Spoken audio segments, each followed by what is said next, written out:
kakhulu ntombi endala. Ngiyajabula uma ngishayelwa wena khulu. Okuchaza khona ukuthi nawe uyangikhumbula khulu. Yebo khulu.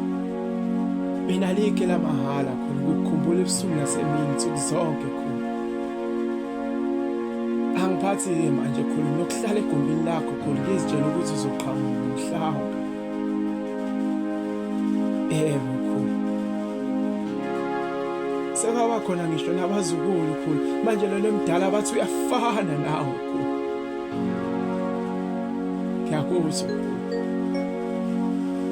Nawe uvela ngenye indlela uma uvela kubazukulu manje ngaso sonke isikhathi uma ngibabuka kubuya wena khulu. Kunjalo khulu. Mina khulu Nkohlezi. Ngiyakuthanda mkhulu.